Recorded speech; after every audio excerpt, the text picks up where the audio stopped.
전도서 7장 15절에서 29절 말씀 가지고 함께 은혜 나누겠습니다. 지난주 말씀에서는 쇠상 쾌락을 따라 즐겁게 사는 것보다 죽음을 생각하며 조용히 지혜로운 삶을 살자고 했습니다. 고난과 수치를 피하기 위해 세상 권력과 재물에 휘둘리지 말고 그냥 인내하며 살아야 한다고 했습니다. 돈의 그림자보다는 지혜의 그림자를 의지하며 살아야 한다고 했습니다.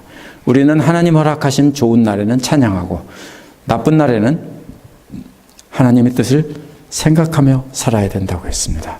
이제 오늘 말씀은 어떻게 하나님의 뜻을 생각하며 살지 조언하고 있는 것입니다. 오늘 말씀의 조언의 핵심은 세상을 악하게 살아도 안 되고 의롭게 살아도 안 된다는 아주 이상한 말입니다. 의롭게 살면 좋은 건데 악하게 살아도 안 되고 너무 의롭게 살아도 안 된다. 오늘 말씀 자세히 보면서 그러면 우리는 어떻게 하나님의 뜻에 따라 살지 알아보도록 하겠습니다. 첫 번째로 15절에서 18절은 극단적인 길을 피하라는 내용입니다.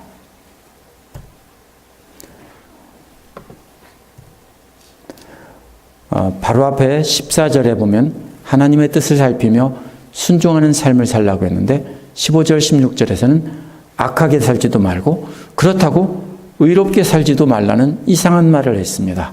전도서 기록자가 말하는 악하게 살지도 말고 의롭게 살지도 말아야 된다는 말을 바르게 이해해야 오늘 말씀 전체를 바르게 이해할 수 있습니다.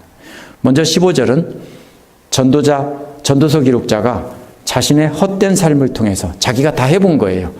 두 가지를 다 봤다는 겁니다. 의롭게 살다가 망하는 의인도 봤고요. 정말로 의롭게 살았는데 허망하게 일찍 죽는 의인도 봤다는 겁니다. 그런가 하면 악인이 악한 채로 오래오래 잘 살다가 죽는 것도 봤다는 겁니다. 근데 사실 시편 1편대로 한다면 악인은 망하고 의인은 형통해야 합니다. 그런데 그 반대를 너무 많이 봤다는 겁니다. 이어서 전도서 기록자는 16절에서 정말로 충격적인 충고를 합니다. 지나치게 의롭게 살지도 말고 너무 슬기롭게 살지도 말라고 했습니다. 그래서 많은 성경 해석자들은 너무 슬기롭게 산다는 말을 슬기로운 척한다는 것으로 이렇게 해석을 했습니다. 거짓된 의로움과 거짓된 지혜를 보여주기 위해서 살지 말라는 뜻으로 해석합니다. 왜냐하면 많이 의롭게 살고 대단히 슬기롭게 사는 것은 좋은 일이기 때문에 이것은 거짓으로 의로운 척하는 것이다 이렇게 말했습니다. 근데 어디에도 거짓으로 의로운 척 너무 많이 하지 말라는 말은 없습니다. 그렇게 신앙에 비추어 생각하면 전도서 기록자가 말하는 초점을 놓칩니다. 원어는 이런 뜻입니다. 많이 의롭게 살지도 말고 그보다 훨씬 더 슬기롭게 살지도 말아라 이런 말입니다. 개역개정은 둘 다 지나치게라고 했는데 사실은 다른 말입니다. 하나는 많이, 하나는 아주 더 이런 뜻입니다. 세번역은 둘 다 너무라고 했습니다. 원어는 다른 말입니다. 너무 의롭게 살지 말고 그렇다고 또 너무 지나치게 슬기롭게 살지도 말라는 뜻입니다. 최고로 슬기롭게 살지 말라는 겁니다. 근데 이 말에는요, 이게 부정적인 뜻이 없습니다. 너무 이게 아니라 아주 많이 지혜롭게, 아주 많이 슬기롭게 그렇게 살지 말라는 겁니다. 부정적인 뜻 없어요, 이건요. 많이 의롭게 살지 말라는 말은 성경에 비추어서 재판을 할 때 너무 옳게만 하지 말라는 뜻입니다. 많이 옳게 하지 말라고요. 공정한 재판만 항상 하지 말라는 겁니다. 또 최고 슬기롭게 살지 말라는 것은 최고로 지혜롭게 살지도 말라는 것입니다. 이 말씀은 대단히 의롭고 지혜롭다고 생각하는 사람들에 대한 경고입니다. 자기가 이렇게 대단히 의롭고 대단히 슬기롭게 사는 것은 쉬운 일이 아닙니다. 보통 사람이 아니에요. 많은 대가를 지불하고 희생하면서 그렇게 산 겁니다. 근데 그렇게 살면 무슨 생각이 듭니까? 자신은 이렇게 말씀을 따라 온 힘 다해 목숨 걸고 하나님 힘을 다해 하나님 뜻대로 살았으니까 그래도 하나님께서 저에게 복을 주셔야 되지 않나요? 이렇게 생각한다는 겁니다. 그런데 그러한 복이 없으면 뭐라고 해요? 15절에 말한 것처럼 왜 악인이 형통하고 의인이 고난을 받는지 하나님께 따지게 됩니다. 그런 것도 많이 봤다고 했는데 사실은 자기도 너무 억울할 때가 많았다 이 뜻입니다. 나는 잘했는데 지혜롭게 하고 의롭게 재판도 하고 다 했는데 나는 고난을 당하고, 반대로 저기 저 동네 사는 악한 저 왕은 참 악한데도 잘 먹고 잘 살고 모든 게 형통하더라, 이런 뜻입니다. 그러면 어떻게 돼요? 하나님께 불만을 갖게 돼요. 따지게 돼요. 이 판단의 기준이 뭡니까? 내 생각이에요. 그죠? 내 생각으로, 하나님의 기준이 아니라 내 생각으로 내가 열심히 해놓고는 나는 괜찮은 사람인데 저 사람들은 안 괜찮잖아요. 그러면 저 사람들에게는 벌을 주고 나에게는 복을 주셔야 하나님 옳습니다, 이렇게 말한다는 겁니다. 구약에 나오는 경건한 사람들이나 경건한 이스라엘 사람들이나 오늘날 경건한 그리스도인들은 모두 다 정말로 많이 의롭고 대단히 지혜롭게 살면 그 다음에 자기를 스스로 높이고 자신처럼 살지 못하면 비판하는 경향이 있습니다. 그렇게 사는 것이 대단히 좋은 것 같지만 결국 교만해져서 나중에는 하나님의 자리에 앉게 되기 때문에 차라리 그거는 아주 악한 것이나 차이가 없다라는 거예요. 그래서 전도서 기록자는 이러한 진짜 경건한 사람들에게, 진짜 경건한 거예요, 척이 아니고, 왜 스스로를 망치려고 하느냐라고 경고하고 있는 겁니다. 스스로 망친다는 말은요, 자기에게 심각한 상처를 입혀 죽게 한다는 뜻입니다. 뭐예요? 자기에게 스스로 칼을 찔러서 자기에게 상처를 입히고 자살한다는 겁니다. 그런데 이것은 비유예요. 자신을 그렇게 해친다는 뜻이지 실제로 자기를 칼로 찔른다는 뜻은 아닙니다. 이렇게 진짜 극단적인 경고는 15절처럼 왜 나는 의롭게 살았는데 하나님은 나에게 보상을 해주지 않고, 또 저런 악인들은 왜 저렇게 잘 먹고 잘 살게 그냥 두시는지 알 수가 없네요 라고 하나님께 따지다가 아무런 응답이 없으면 절망하고 낙심해서 영적으로 죽게 되는 거예요. 그래서 스스로 자신을 찔러 자결하는 사무라이와 같이 자신을 해치지 말라고 경고하는 겁니다. 사무라이들이 의롭죠. 의로워서 자기가 억울함을 당하면 차라리 배를 갈라서 자살하더라도 뭐를 해요? 자신은 깨끗하다는 걸 증명한다고 하죠. 그렇게 하지 말라는 거예요. 그래서 17절은 너무 악하게 살지도 말고 너무 어리석게 살지도 말아라. 너무 의롭게 살고 너무 슬기롭게 살지 말라고 하니까 그러면 멍청하게 살라는 소리네 하니까, 아니, 그렇다고 너무 악하게 살지도 말고 또 너무 어리석게 살지도 말아라. 왜 제명을 못하 채우고 죽으려고 하느냐. 앞에서는 지나친 경건을 증거했지만 이번에는 지나치게 악하게 사는 것도 경고하고 있어요. 두 가지 다 자신을 해친다는 것은 똑같다라는 것입니다. 지나치게 악하게 사는 사람이나 또 스스로 자해하는 자해 공갈단이에요. 어떻게 해요? 남을 찌르는 게 아니라 칼 가지고 와서 돈 내놔. 안 내놔 하고 자기 팔을 푹 찌르면서 내 돈 내놔. 이렇게 협박한다고요. 사실은 자기 돈이 아니고 누가 받아달라고 하는 돈이요. 그럼 어떻게 해요? 자기 손도 저렇게 찌르는데 저 칼로 자기 찌르는 것만큼은 아무것도 아니겠구나. 얼른 내놓죠. 이게 자해 공갈단들이에요. 하나님은 그런 악한 자들을 망하게 하신다는 거예요. 반대로 너무 어리석게 사는 사람들입니다. 너무 어리석게 사는 사람들은 지나치게 경건한 사람들이 앞에서 말한, 하지만 이런 사람도 역시 자해 공갈단이라는 거예요. 왜? 나는 이렇게 누구보다 바르게 살았는데 왜 나에게 복을 주지 않으세요? 하나님 너무하세요. 해도 너무하시는 거 아니에요? 제가 이렇게 잘 살았잖아요. 하나님 정말로 이제 그래도 나에게 복을 주지 않으면 저 그냥 죽어버릴 거예요. 이렇게 하나님 앞에서 기도할 때 협박까지 한다고요. 이렇게 하는 사람은 자기의 칼을 겨누는 사람입니다. 지나치게 악하게 사는 사람이나 지나치게 경건한 사람이나 다 똑같이 다 악하고 어리석은 사람이라는 겁니다. 18절은 하나는 붙잡되 다른 것도 놓지 않는 것이 좋다라고 합니다.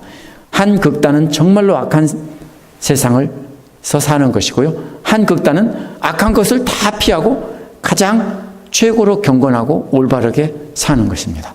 근데 둘 다 잘못되었다는 겁니다. 그렇다고 악하게 살고 의롭고 지혜롭게도 두 가지 다 살라는 뜻은 아닙니다. 두 가지 길의 중간에서 균형 잡힌 삶을 살라는 것입니다. 그렇다면 적당히 악도 행하고 적당히 선하게 살며 살라는 것입니까? 그런 게 아닙니다. 극단적인 악한 것은 당연히 나쁜 것입니다. 하지만 극단적으로 의롭게 슬기롭게 살려고 그렇게 한다면 뭘 놓치냐면요, 한없이 참아주시고 용서해 주시는 하나님의 한결같은 사랑을 놓친다는 거예요. 하나님의 마음이 없게 되니까 자꾸 어떻게 합니까? 정죄를 한다는 거예요. 그게 극단적인 의로움이에요. 나는 이렇게 평생 동안 한 번도 11조 안 빼놓고 나는 주일 예배도 빠지지 않았고 수요 예배도 한 번도 안 빠졌어요. 목장 예배도 안 빠졌고요. 불쌍한 사람 보면 내가 돈 다 털어서 남을 줄지언정 나는 굶어도 남을 도와줬어요. 막 이렇게 하는 거예요. 다 맞아요. 눈물로 기도하고 다 맞아요. 근데 그렇게 되는데 그 다음에 어떻게 해요? 하나님의 사랑이 없고 용서하는 마음 없이 다 뭐합니까? 정죄한다고요. 그게 나쁘다는 거예요.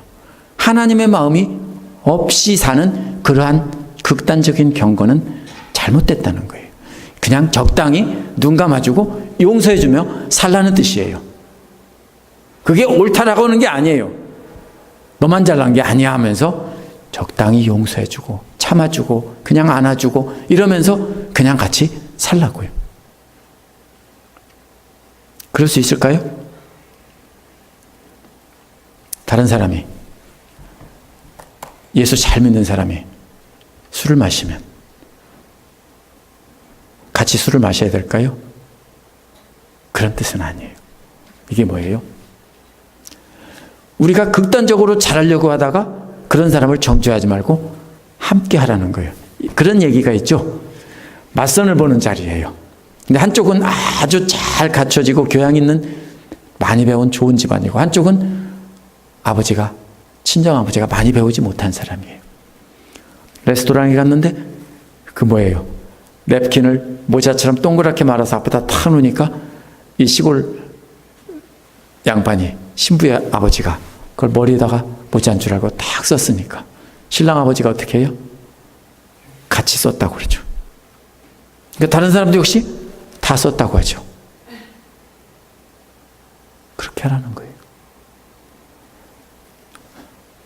아이고 저 바보 좀 봐 하면서 손가락질하면서 그게 아니고 이렇게 하는 거야 라고 하면은 안 된다고요. 근데 자꾸 우리는 어떻게 하려고 그래요? 그렇게 하려고 하잖아요. 그죠? 그거 아니고 나처럼 여기 앞에다 두르는 거야. 알았어? 이 바보야. 그렇게 하지 말라고요. 극단적으로 의롭고 슬기로운 사는 사람들이 오늘날 기독교 근본주의자들이에요. 이 빌락시에도 그런 교회들이 있어요. 많이 있어요. 나쁜 게 아니에요. 근데 문제가 뭐냐면요. 이 또 반대편은 뭐냐면요. 극단적인 자유주의자들이에요. 한쪽은 기독교인이라고 하면서 성경의 하나님 말씀이 아니고 그냥 좋은 말씀이라고 하고 그냥 믿지 않는 사람들이에요. 그냥 착하고 바르게 살자는 사람들이에요. 둘 다 양쪽 극단인데요. 오늘 말씀에 나온 악한 사람은 기독교 자유주의자들이고요.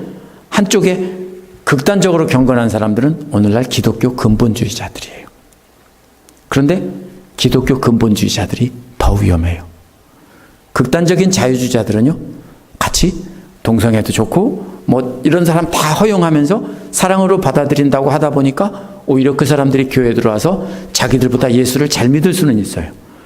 그런데 근본주의자들은 그렇게 하는 게 아니라 아예 학교를 세워서 아이들이 세상과는 접촉도 하지 못하게 해요. 대부분 사립학교가 그런 학교들이 상당히 많아요. 다는 아닌데. 어떻게 해요? 치마 길이 재죠? 그래서 무릎 위로 올라오면 안 돼. 또 뭐예요? 이것도 안 돼, 저것도 안 돼. 세상은 악한 거야. 악한 아이들 만나지도 마. 그럼 뭐예요? 예수 잘 믿는 좋은 가정의 아이들만 이렇게 모여서 착하고 바르게 살면서 좋은 학교에서 돈 많이 내고 배워요. 그런데 그게 문제가 뭐예요? 형식적인 경건이고요. 진짜 경건이 아니에요. 자꾸 어떻게 해요? 정죄해요. 술만 조금 마시고 담배만 조금 펴도 저 지옥의 쓰레기통에 들어갈 놈들 이렇게 하면서 막 정죄한다고요.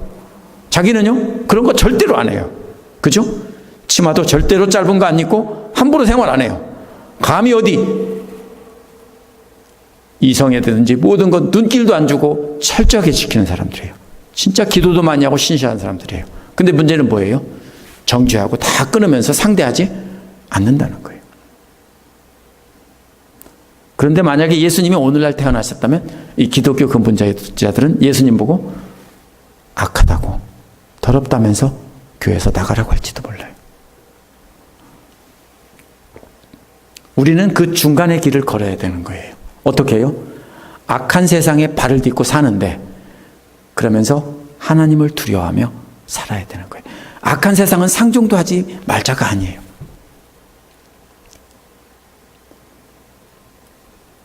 만약에 동성애자가 우리 교회 들어오면 어떻게 할까요?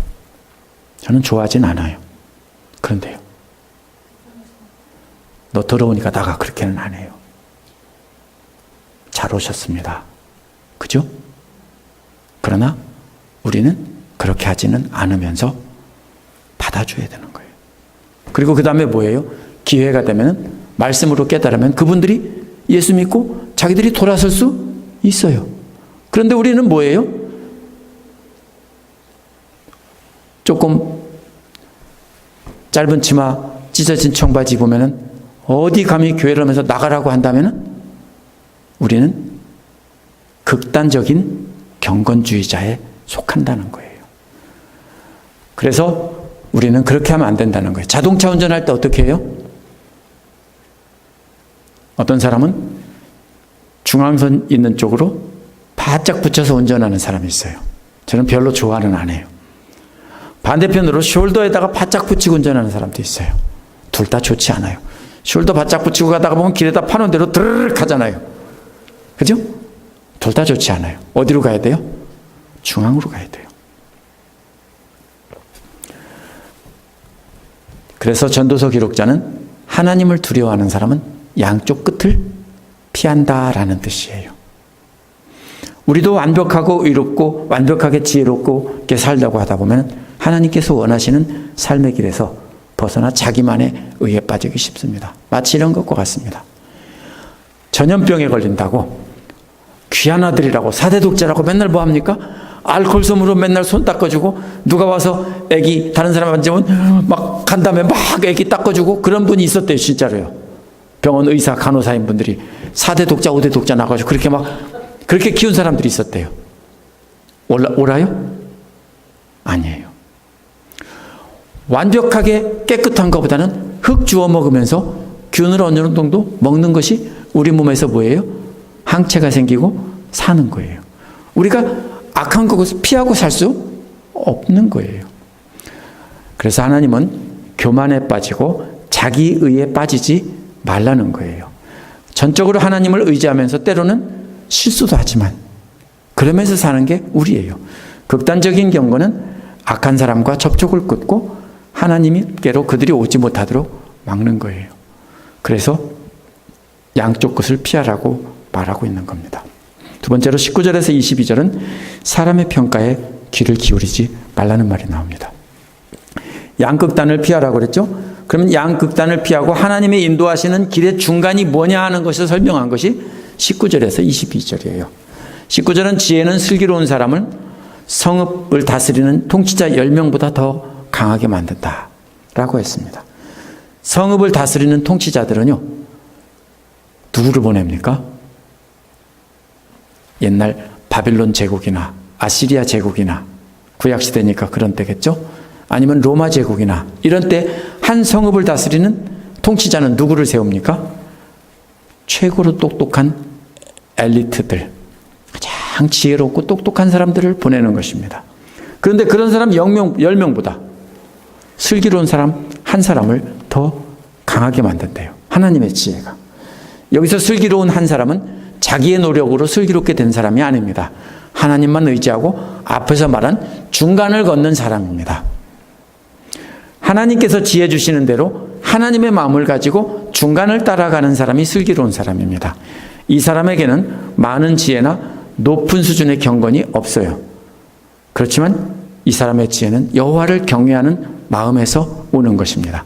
하나님의 마음을 갖고 하나님께서 가라 하시면 가고 서라 하시면 서고 더러운 거 먹으라고 하면 먹고 문둥병자들과 함께 같이 예배 드리라고 하면 예배 드리고, 그죠? 예수님도 그러셨잖아요. 세리들과 함께 밥도 먹고 이렇게 하셨잖아요. 근데 바리새인들은 어떻게 해요? 더럽다고 피했잖아요. 바로 그거예요. 그렇게 하는 사람이 지혜로운 사람이라는 겁니다. 그 사람은 성읍을 다스리는 최고 지혜로운 통치자 10명보다 더 지혜롭다는 거예요. 하나님의 지혜는 바로 그런 사람이 통치자 10명보다 더 강하다는 거예요. 통치자 10명은 세상적인 지식으로 그 도시에서 그 도시뿐이 아니라 10개의 도시에서 가장 강한 사람들이, 가장 총명한 사람들이에요.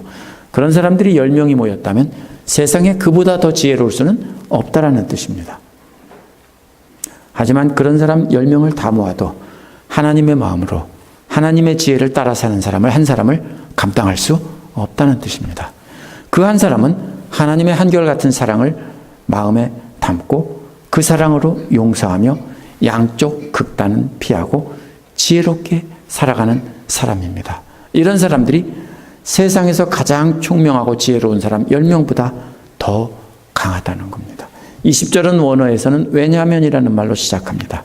왜 10명의 최고 똑똑한 사람들도 하나님께서 주시는 지혜로 살아가는 사람 하나를 감당 못하는가 하면 이런 뜻입니다. 그런데 연결되는 말이 전혀 연결되지 않습니다. 세상적으로 똑똑한 사람들이란 믿지 않는 사람이라기보다는 하나님을 안다고 하면서 자신이 하나님 말씀을 제일 잘 알고 지혜롭고 의롭게 산다고 생각하는 사람들입니다. 전도서에서 지혜로운 것과 의로운 것을 분리하지 않습니다. 지혜롭다고 스스로 여기는 사람은 스스로 의롭다고 여깁니다. 그래서 전도서 기록자는 좋은 일만 하고 잘못을 전혀 저지르지 않는 의인은 이 세상에 하나도 없다. 맞아요? 맞아요. 저는요, 잘못 저질러요. 잘못 저지르지 않는 사람은 하나도 없어요. 그죠? 어쩌다 보면 정속주행 하려고 하는데 어쩌다 보면 80마일 넘을 때도 있어요. 그죠? 그럼 너무 빠르구나 하고 줄이죠. 스스로 의롭고 지혜롭다고 하는 사람이 되지 않기 위해서 해야 될 일이 21절에 나옵니다. 그래서 바울도요, 의인은 한 사람도 없다고 한 것이 바로 그런 뜻이에요. 완벽한 의인은 아무도 없다고요. 그래서 스스로 지혜롭다고 하는 완벽한 의인이 되지 않기 위해서 해야 될 일이 21절에 나온다고요. 21절은 남들이 하는 말에 마음 쓰지 말라고요. 스스로 의롭고 지혜롭다고 하는 사람들은 왜 그러냐면 남들이 하는 말에 신경 쓰니까 그래요. 남들이 나를 어떻게 생각할까? 그거에 신경 쓰며 살다 보면 결국 거짓된 의와 지혜로 자신을 포장할 수밖에 없습니다. 맞죠? 그렇게 하면 내 종이 너를 욕하는 것까지 듣게 된다. 들을 필요 없어요. 왜요? 종은 원래 주인을 욕하게 돼 있어요. 뒤에서는. 그죠? 맞죠? 종업원들은 주인 욕하게 돼 있고요. 불만 있으면 혼자 쭝얼쭝얼 하는 거예요. 그죠? 그거 들을 필요 없다고 전혀. 그죠? 원래 그런 거에 하고 말면 되지. 그걸 듣고서 그것 때문에 스트레스 받아가지고 내가 어떻게 하면 종한테 최고로 잘 보일까? 그럴 필요 없다고요. 그거 듣지 말라고요. 그렇게 신경 쓰고 사는 사람들은 어떻게 돼요? 사람들을 만족시키려고 하다 보니까 점점 하나님의 지혜의 길에서는 멀어지게 되어 있다. 이런 뜻입니다. 22절도 왜냐하면이란 말로 시작하는데 역시 왜 다른 사람이 자신을 어떻게 평가하는지 신경 꺼야 하는가 하면이란 뜻입니다. 22절에서 이어서 보면 너 또한 남의 욕하는 일이 많다는 것을 너 스스로 잘 알고 있다. 너도 남 욕하잖아. 근데 뭐 남이 너 욕하는 걸 왜 이렇게 신경 쓰고 잘 보이려고 하는데? 그 소리예요. 너도 욕하잖아. 안 하는 척하면서 좋은 평가, 이거는 사실을 얘기하고 정보라고 하면서 그 사람을 위해서 얘기한다고 하면서도 결국은 욕이에요. 다요. 그죠? 좋은 얘기 해준다고 하면서도 다 욕이라고요. 너도 하잖아. 맞죠? 지혜롭게 남 흉 안 보는 것처럼 아주 지혜롭게 고단수로 비판하는 하잖아요. 다.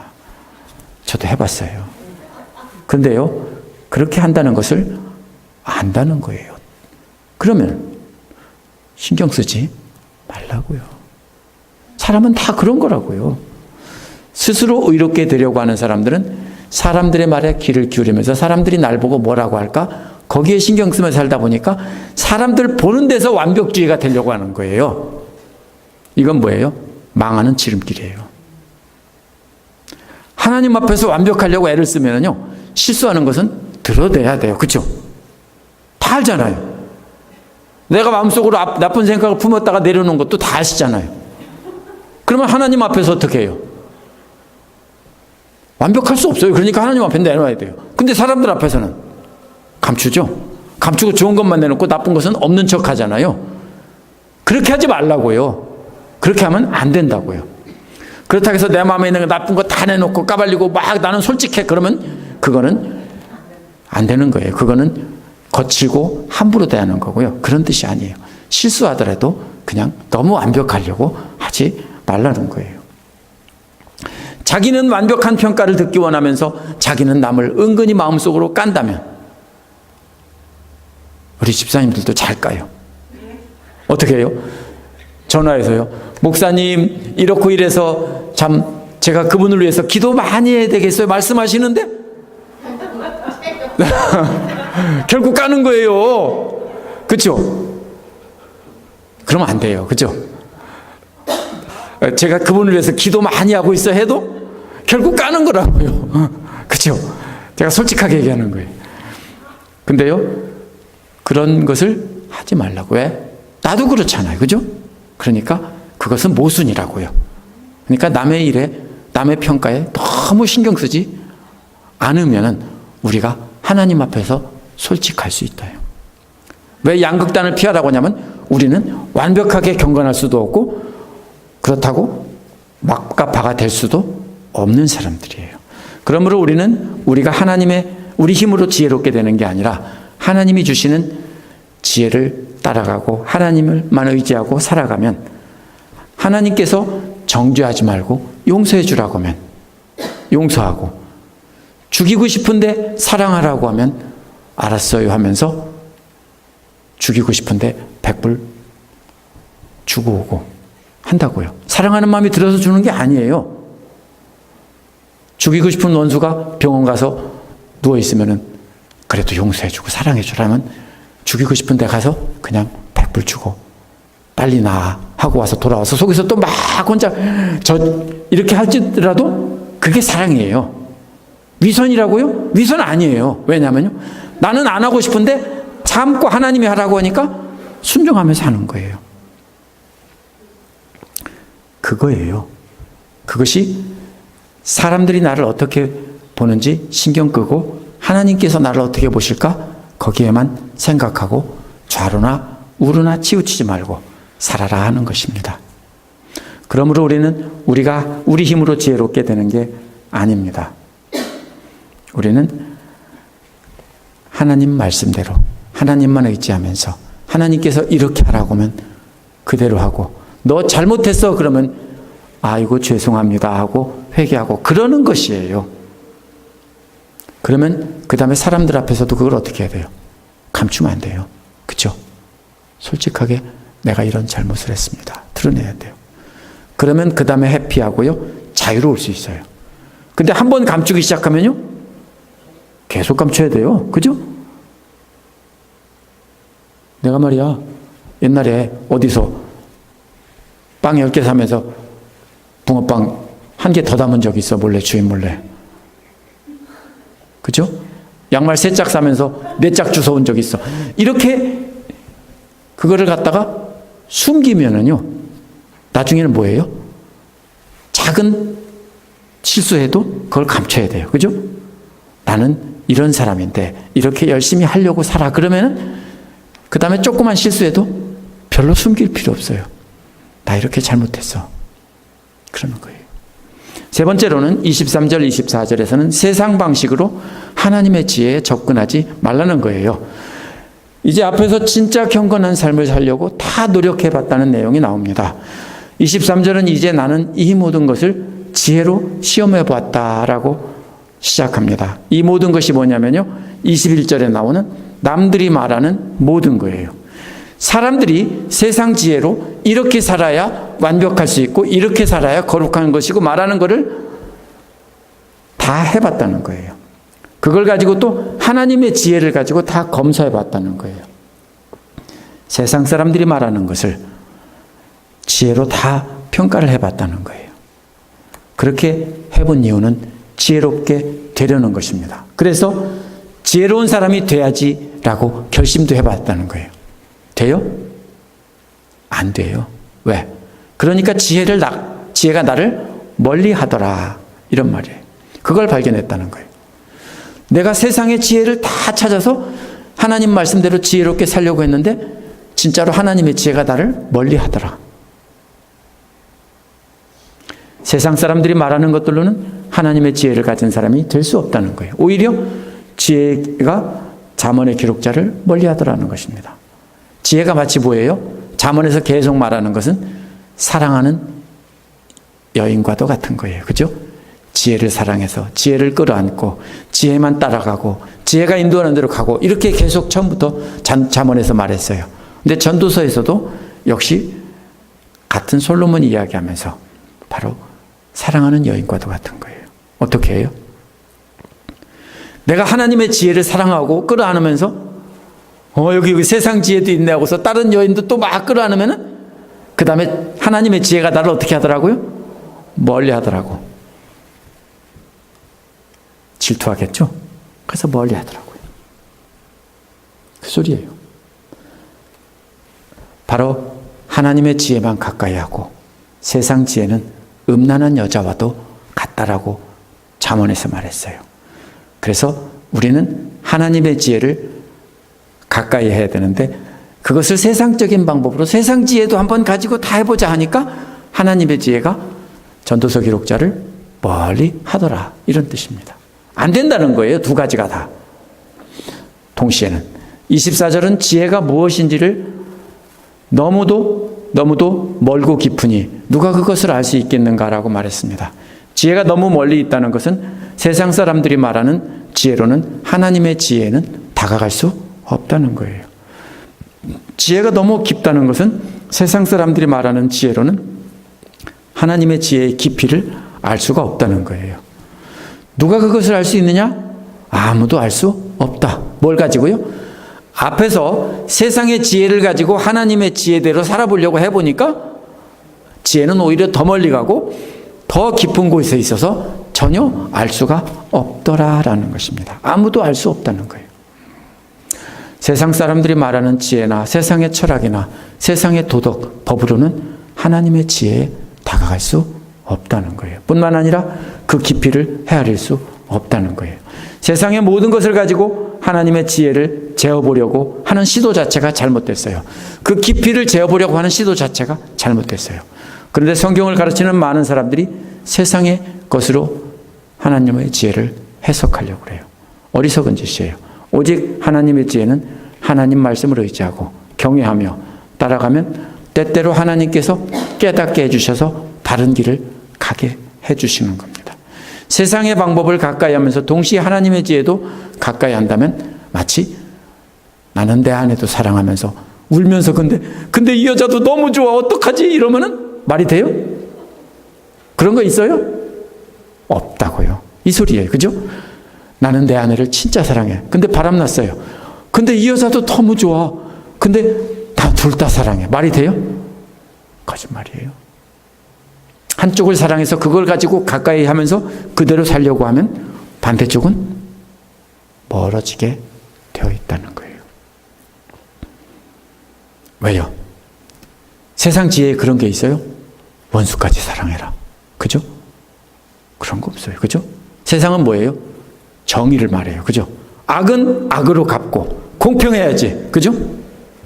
너도 이런 죄 져서 죽였으면 너도 이런 죄 져서 똑같이 죽이고, 이게 세상의 법이에요. 그런 방식으로는 하나님의 뜻을 알 수가 없는 거예요. 마지막으로는 25절에서 29절에는 마음 안에 있는 것은 오직 인간의 사악함 뿐이라는 거예요. 앞에서는 밖에서 찾아본 거예요. 사람들 마음에 있는, 세상에 있는 세상의 방식을 사람들에게서 다 찾아본 거예요. 근데 이번에는 자기 마음 안에 있는 걸 찾아본 거예요. 자기 마음 안에 있는 거. 25절은 그래도 나는 한 곳으로만 정신을 쏟아보았다라는 말로 시작합니다. 정신이란 마음이란 뜻이에요. 마음이란 지혜와 지식이 자리 잡고 있는 곳이에요. 자기 마음 안에 지식과 지혜가 있는 그 마음을 다 두루 둘러봤어요. 세 가지 비슷한 말이 이어져요. 첫째는 알려고 마음을 두루 돌아봤다는 거예요. 도대체 뭐가 있는지 내 마음에 알려고 다 찾아봤다고요. 전도서 기록자가 마음을 두루다니며 알아보려고 했던 것은 지혜입니다. 근데 알 수가 없었다고요. 자기 안에는 지혜가 없었다고요. 뭐만 남아있어요? 세상의 지식, 세상의 지혜, 이런 것이 남아있다는 거예요. 둘째로 연구한다는 말이에요. 이것은 정탐꾼들이 가나안 땅을 정탐하는 스파이와 같은 거예요. 마음속에 숨겨진 지혜, 드러나지 않은 숨겨진 것까지 찾아보려고 스파이처럼 다 수색해 봤다는 거예요. 그런데 못 찾았다는 거예요. 그래서 셋째는 지혜가 무엇인지, 사물의 이치가 어떤 것인지 이해하려고 했다는 거예요. 여기서 이해한다는 말도 찾는다는 뜻이지만 이것은 결과를 찾는다는 뜻이에요. 찾은 결과 세상 사람들이 말하는 지혜가 무엇인지 손에 들고 확인해 본 거예요. 세상 사람들이 말하는 지혜, 자기 마음에 있는 것을 다 꺼내가지고 손에 놓고서는 검사를 해봤다는 거예요. 계산 다 해봤어요. 근데 와, 뭐라겠어요? 사악이 얼마나 어리석으며 우매가 얼마나 미친 일인지를 깨닫는데 정신을 쏘아봤다. 이게 뭐예요? 자기 마음속에 있는 거 다 찾아보고 깊이 알 수 없는 것을 수사관처럼 스파이처럼 수색해보고 찾은 결과를 손에 들고 면밀하게 비교해서 검토해보니까 와, 자기 마음 안에 들어있던 것은 사악이 얼마나 어리석으며 우매가 얼마나 미친 일인가를 깨닫는데 정신이 팔려 있었다는 거예요. 그게 수색한 결과예요. 그게 자기 모습이에요. 인간들의 지혜는 모두가 다 파고 보니까 다 그렇다는 거예요.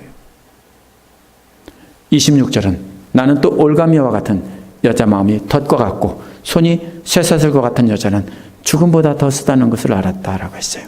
여기서 여자는 일반적인 여자가 아니에요. 일반적으로 모든 여자가 다 이렇게 올가미와 같고 덫과 같아서 꽃뱀이다 이런 뜻이 아니에요. 하나님의 지혜를 여인으로 비교한 것과 관련해서 이해를 해야 돼요. 앞서 말한 세상 사람들의 지혜가 바로 이 여인으로 비유했는데 올가미와 같고 쇠사슬과 같다는 거예요. 세상 사람들의 방법으로 덫으로 사로잡은 그 뒤 쇠사슬에 메어놓은 것과 같다는 거예요. 샅샅이 자기 마음을 수색한 결과를 손에 들고 보니까 이 세상 사람들의 지혜라고 하는 것이 죽음보다 더 쓰다는 것을 깨달았다는 거예요. 자기 주변을 다 살펴보니까 이미 세상은 다 그렇고 자기 속도 살펴보니까 자기 속도 역시 죽음보다 더 쓴 것이 자기 속에 자리 잡고 있더라. 이 소리예요. 이어지는 말은 하나님을 기쁘게 해드리는 남자는 그런 여자를 피할 수 있지만 죄인은 그런 여자에게 걸려들고 말 것이다. 입니다. 하나님을 기쁘게 해드리려고 애를 쓰며 하나님만 의지하고 따라가려고 하는 사람은 그런 세상의 덫에 걸리지 않는다는 겁니다. 하나님의 지혜를 따르고 하나님의 마음을 깨닫기 때문에 세상의 지혜에는 걸리지 않는다는 겁니다. 왜 걸립니까? 위선과 외식하고 거룩한 척 하려고 하다가 어디에 빠져요? 덫에 걸리고 더 큰 함정에 빠지는 건데 지혜로운 사람은 거기에 걸리지 않는다고요. 아버지 돈을 훔쳤어요. 근데 아버지한테 잘못했다고 했는데 그걸 본 예를 들면 사촌 언니가 너 일러 통해요? 안 통해요. 아버지한테 나 다 얘기했거든. 일러라 찔러라 뭐 일본 놈 이렇게 하면서 하잖아요. 그죠? 아무 상관없다는 거예요. 그러니까 지금 덫에 그걸 숨기면 어디에 대 걸려요? 덫에 걸린다고요. 바로 그 소리예요. 죄인들은 모두 다 여자로 비유된 세상 사람들의 방법에 다 걸려들고 위선의 덫에 걸려들고 그래서 결국 망할 수밖에 없다는 거예요. 27절 28절에 뭐라고 합니까? 보아라 전도자가 말한다. 내가 깨달은 것은 이것이다. 사물의 이치를 하나씩 하나씩 찾아가는데 아직 얻지 못했지만 다만 찾으면서 깨달은 것은 오로지 1000명 가운데서 남자 하나는 찾을 수 있어도 1000명 가운데 여자 하나는 찾지 못한다는 것이다. 무슨 말이냐면요. 1000명 가운데 남자 하나를 똑바로 사는 남자를 찾을 수 있는데 1000명 가운데 여자 하나를 찾지는 못한다는 거예요. 이 말 참 어려운 말이에요. 남자가 여자보다 낫다는 것처럼 보입니다. 별소리 다 읽어가지고요. 1000명 가운데 한 명의 똑바른 남자는 하나님 말씀대로 따라 사는 남자는 찾을 수 있는데 여자는 한 명도 못 찾았다. 여기서 남자는 하나님께서 의롭게 하신 사람이란 뜻입니다. 남자.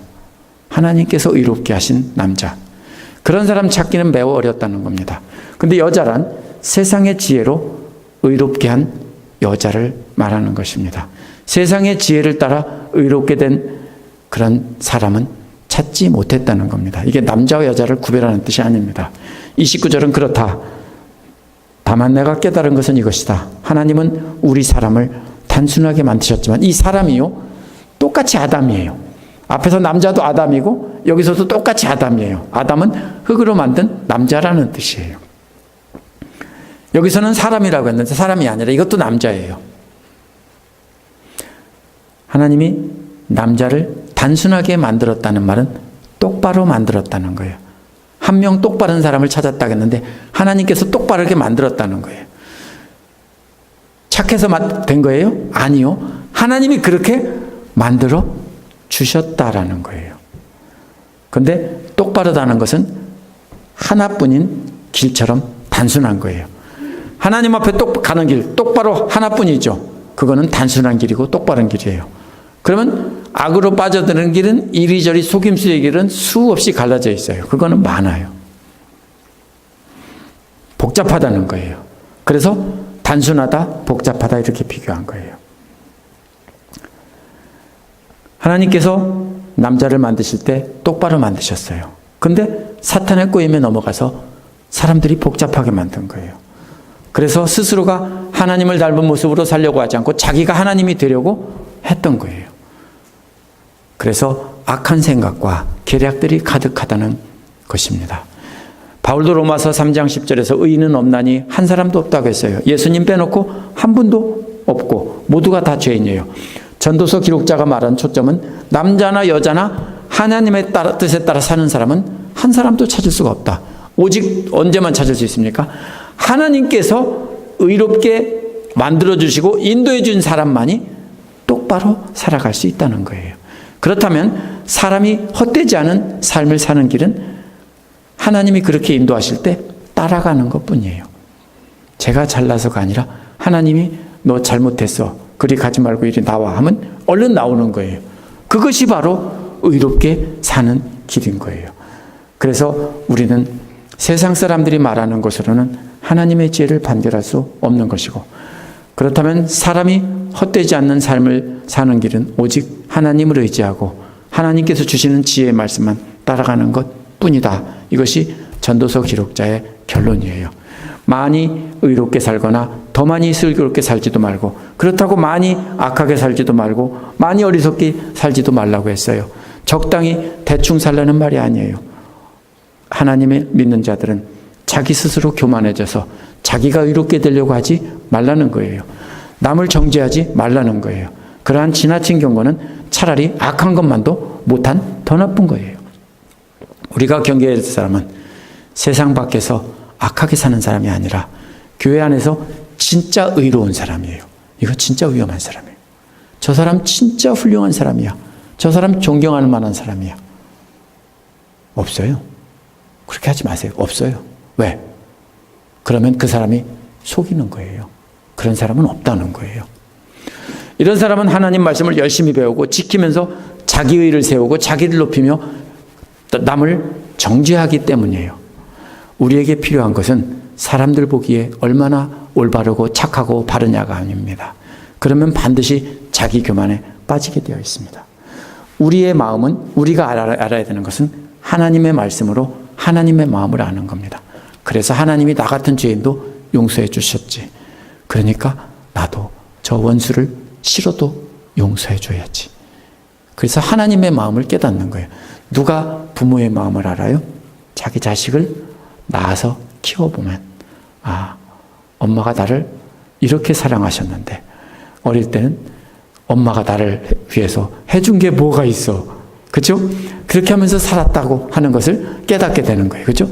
엄마가 아버지가 해준 게 뭐가 있어. 내가 잘나서 내가 열심히 살아서 여기까지 왔지. 알고 보니까 자식을 낳아 키워보니까 엄마가 나를 위해 해준 게 엄청 많거든요. 뭐를 알아야 돼요? 우리는 부모의 마음을 알아야 되는 것처럼 우리는 하나님의 마음을 알아야 돼요. 세상 사람들에 있는 지혜로 하나님의 지혜를 우리가 접근하려고 하면 안 돼요. 세상 도덕책으로 하나님 마음을 알 수 없어요. 내 안에 들어있는 세상 지혜, 조금 남아있는 것, 남보다 조금 더 아는 것 가지고 하나님의 지혜를 알 수 없어요. 우리는 우리 밖에 있는 어떤 거 가지고 알 수 없어요. 다 내려놓고 오직 하나님 말씀을 통해서 하나님의 마음을 배워야 돼요. 답이 뭐예요? 내가 용서받았으니까 우리도 그렇게 용서하며 살아야 되는 거예요. 칼로 자르던 남을 정죄하고 그렇게 함부로 하면은 한결같은 사랑이 없다면 우리는 세상에서 가장 악한 사람보다 더 악한 사람이에요. 그래서 우리는 세상 사람들의 기준으로 사람을 평가하지 마세요. 교회는 그런 곳이 아니에요. 세상에는 뭐라고 그래요? 많이 배우고 말 점잖게 하고 나이스하면서 보는 데서 잘하는 사람을 훌륭하다고 인격자라고 하는데 우리는 그러면 안 돼요. 우리는 누구든지 아무것도 아니고 못 가지고 못 배웠어도 정말로 하나님 말씀대로 살려고 몸부림을 치면 훌륭한 사람이고, 그렇다고 많이 배운 게 나쁘다는 게 아니에요. 우리가 하나님 말씀대로 살면 자연히 뭣도 갖게 돼요? 교양도 갖추고 좋게 말하는 법도 배우고 그래야 되는 거예요. 그래서 우리는 바로 하나님의 마음을 알아야 되고 하나님의 마음을 품어야 돼요. 하나님의 마음으로 용서하고 사랑하는 것이 진정으로 가치 있는 인생을 사는 길입니다. 기도하겠습니다. 우리 말씀 기억하면서 사람들 앞에서 의롭게 하지 않고 잘못한 것이 있다면 솔직히 드러내며 고백하며 오직 하나님 앞에서만 정직하게 숨김없이 살 수 있게 해달라고, 그래서 하나님의 마음으로 다른 사람을 용서하게 해달라고 함께 기도하시겠습니다.